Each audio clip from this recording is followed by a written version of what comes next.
February 4th, Basic Class 142 entered in this academy as names, just 36 individuals. We came as 36 different people with one dream, to be a police officer.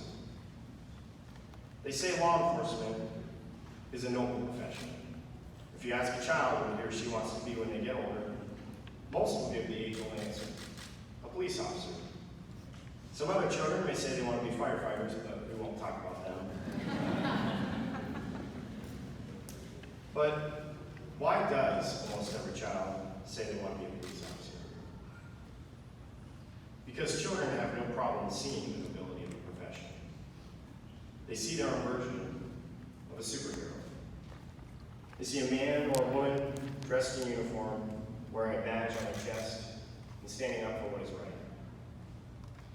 The innocence of a child sees the police officer for what the profession truly is. But sadly, as children get older, they may lose their innocence and even become cynical. They may no longer see the police officer in its truest form, but instead see the profession as a fallible people who work the job. They see the hardships of this world and say, I don't want to deal with that. And they forget what the job truly stands for. Instead, they see their superhero, corrupted. But for the 36 of us, we never forgot what this job truly means and what the badge stands for. We held on to the thoughts of our childhood and knew that we could make a positive difference. And of course, we all know that superheroes don't exist. But for our communities, we want to be the closest thing to it. Like the Colonel said, the reality is this isn't a job at all. It's a lifestyle. It's not what you do, it's who you are. Our introduction to that lifestyle was abrupt. We would tell you what we went through on that first date, but to be honest, we really don't remember. Some of us can recall a remarkable amount of screaming, push-ups, running, and a few of us thought we saw someone running around with a bunch of boxes.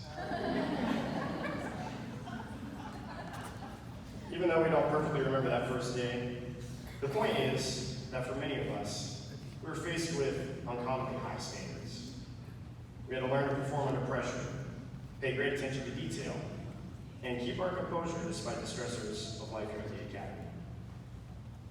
We all understand that our job is dangerous, but the rigors of this program have prepared us to meet them head on and succeed, even if we had to leave the comforts of home. This job is not without its sacrifices, and though we have given up some things to be here, our families had to sacrifice more than we did. Speaking of families, we want to take a moment to speak to you. The hours we work and the things we see is just the nature of the job. The past 5 months have been difficult for the men and women in front of you, and while it's true they have given up a lot to be here today, they aren't the only ones.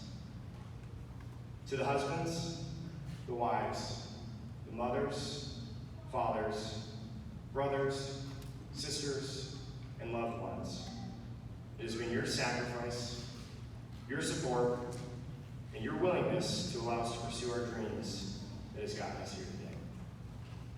We cannot express how important and necessary your support has been to all of us. The training we've gone through here has changed us, but for the better. We've learned that being a police officer, it's not just about how well you can shoot, how far you can run, or how well you can withstand a physical confrontation. It's about being a good person. Being a role model for those children who are still looking for that superhero. It's about the little things. Going the extra mile for someone you've never met. Holding the door for perfect strangers, or just simply being there for someone when he or she has nowhere left to go. We do not want to make this day all about us. Instead, we want to share this day with each of you. Our families for raising us, our instructors for teaching us, our agencies for believing in us, and the public for putting their trust in us. Thank you.